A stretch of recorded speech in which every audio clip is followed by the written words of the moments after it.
iyadoo lagu guda jiro doorashooyinka Soomaaliya ayaa waxaa wararkii ugu dambeeyay ay ka imaanayaan magaalada Baydhabo ee xarunta gobolka Baay ee maamulka Koonfur Galbeed.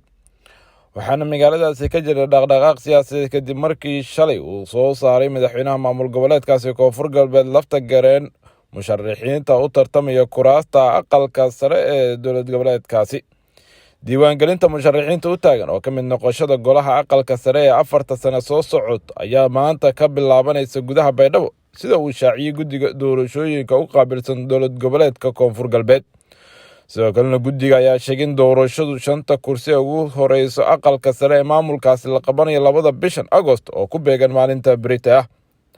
sidoo kalena liiska musharaxiinta uu soo gudbiyey madaxweyne Cabdicasiis lafta gareen ayaa 10 musharax oo 4 ka mid ah yihiin haween, waxayna isugu aadan yihiin 1 waxaa tartami doona Aadan Cabdinaasir Maxamed iyo Maxamed Xasan Aadan, 2 Dr. Xuseen Maxamed Daahir iyo Xasan Maxamed Nuur, Samsam Ibrahim Cali iyo Shariifo Xaaji Cusmaan Ibrahim, Maxamuud Maxamed Cabdinuur iyo Nuur Baabul Cadow, ayaan Cabdullaahi iyo Farxiyo Nuur Aadan ayaa iyagana tartami doona.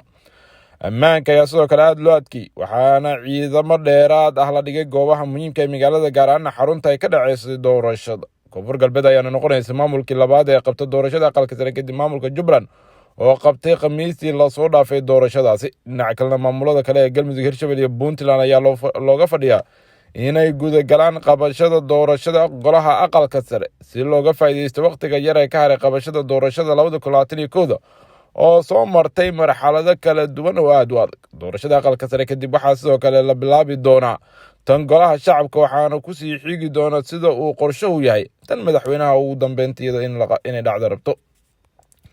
guddiga doorashooyinka ayaa iyagu waxa ay waraaq u direen madaxweynaha maamul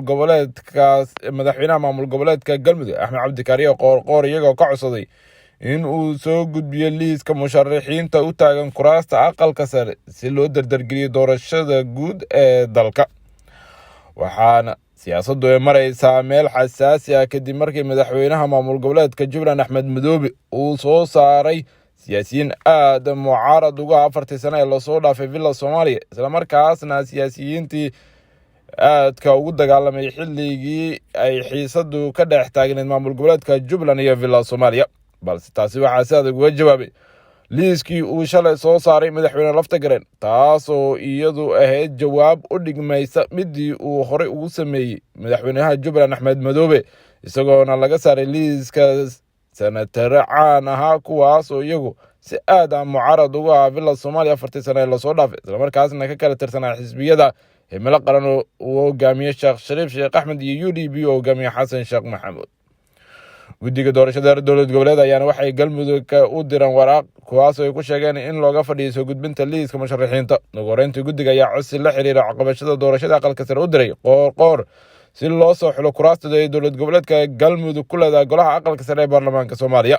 guddiga doorashada Galmudug ayaa si gaar ah uga codsaday madaxweyne Qoorqoor inuu soo gudbiyo liiska xubnaha musharaxiinta si loo gudagalo qabashada doorashada ee dhankaasi.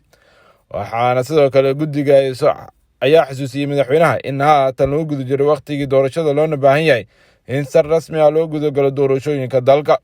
Qoorqoor ayaa waxa uu ilaa hadda uusan soo saarin liiska musharaxiinta kuraasta aqalka sare, iyadoo tani loo sababeynayo in tartan xoogan ay ka jirto doorashooyinka aqalka sare ee maamul goboleedka Galmudug.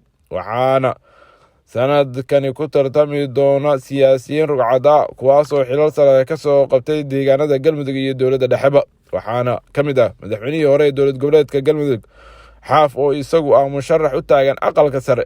waxaa sidoo kale sanadkan mar labaad musharaxa senatar Cabdi Qaydid oo isagu ka mid ahaa senataradii 4 sano ee lasoo dhaafay.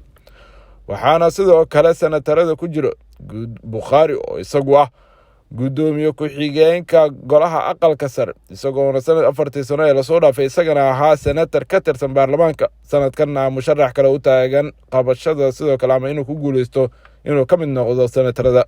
waxaana taasi loo tirinayaa inay sababeynayso in go-aanka uu Qoorqoor qaadanayo ilaa hadda aysan kala cadeen, maadaama ay adag tahay xulashada uu samayn karo iyo liiska uu soo gudbin karo marka ay timaado kuraastaasi oo ah kuwo ay aad ugu tartamayaan siyaasiyiin adag.